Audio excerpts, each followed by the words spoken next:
अगर आपको season change होते ही बार बार छींके आना, जुकाम होना, आंखें लाल होना, आंखों से पानी आना या फिर स्किन पर रैशेस और खुजली होती है तो हो सकता है कि आपको एलर्जी हो। नमस्ते, मेरा नाम है डॉक्टर माधवी गुप्ता और मैं आइफा आयुर्वेदा में सीनियर आयुर्वेदिक कंसल्टेंट हूँ। आज के वीडियो में हम एलर्जी से रिलेटेड अलग अलग एस्पेक्ट्स पर डिस्कस करेंगे, जैसे एलर्जीज क्या होती हैं, एलर्जीज किन किन कारणों से होती हैं या फिर कौन से कॉमन एलर्जेंस होते हैं। इसके साथ ही हम जानेंगे कि एलर्जी के सिम्टम्स क्या होते हैं।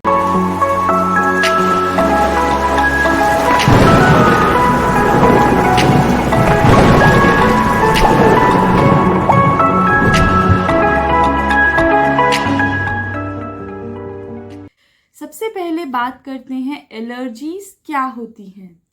अगर इम्यून सिस्टम किसी फॉरेन सब्सटेंस जैसे कि pollen grain, dust, insect bite, moulds, pet dander या फिर कुछ फूड आइटम्स के अगेंस्ट रिएक्ट करता है और हाइपर सेंसिटिव रिएक्शन प्रोड्यूस करता है तो ऐसी कंडीशन को एलर्जी कहा जाता है। आयुर्वेद के अनुसार एलर्जीज क्या होती हैं? आयुर्वेद के अनुसार एलर्जीज वात, पित्त और कफ दोषों का बैलेंस बिगड़ जाने के कारण होती हैं।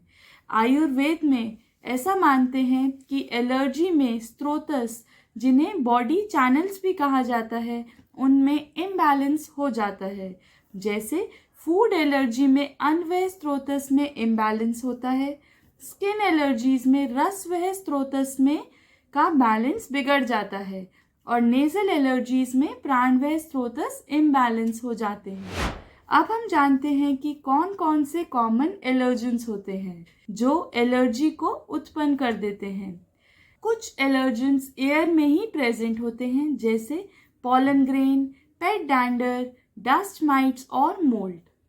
कुछ फूड आइटम्स जैसे कि सबसे कॉमन फूड आइटम्स जो एलर्जिक रिएक्शन को ट्रिगर कर देते हैं वो हैं पीनट्स या फिर मूंगफली, ट्री नट्स, सोया, वीट या फिर गेहूं, शेलफिश, एग्स या अंडे और दूध। इसके अलावा इंसेक्ट के स्टिंग से भी एलर्जिक रिएक्शन ट्रिगर हो सकता है, जैसे बी या वैस्प, जिसे मधुमक्खी या फिर ततैया के काटने से भी एलर्जिक रिएक्शन हो सकता है।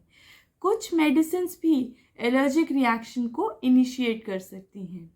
लेटेक्स या फिर रबर से बनी हुई चीज़ें भी स्किन में एलर्जीज कर सकती हैं। किन किन सिम्टम्स से आपको पता चल सकता है कि आपको एलर्जीज हो सकती हैं? एलर्जी के सिम्टम इस बात पर डिपेंड करते हैं कि कौन सा सिस्टम इन्वॉल्व है। ये एलर्जी आपके airway, sinus, nasal passages, skin और डाइजेस्टिव सिस्टम को भी इफ़ेक्ट कर सकती हैं और ये सिम्टम माइल्ड या फिर सीवियर भी हो सकते हैं, जैसे एलर्जिक राइनाइटिस या नेजल एलर्जीज के कारण जो सिम्टम्स होते हैं वो हैं बार बार छींके आना, नोज में इचिंग होना या फिर माउथ के रूफ में, जिसे तालू भी कहा जाता है, वहाँ पर भी इचिंग होती है, रनी नोज होना या फिर नाक का बंद हो जाना, वाटरी, रेड और स्वोलन आइज का होना। फूड एलर्जी के कारण जो सिम्टम्स हो सकते हैं वो हैं माउथ में टिंगलिंग सेंसेशन होना, लिप्स में, जीभ में, चेहरे पर या फिर गले में स्वेलिंग का हो जाना, हाइव्स या फिर चकत्ते होना, साथ ही एनाफाइलैक्सिस भी हो सकता है। इंसेक्ट बाइट के कारण एक लार्ज एरिया पर स्वेलिंग होती है या एडिमा होती है जहाँ पर भी इंसेक्ट ने बाइट किया है।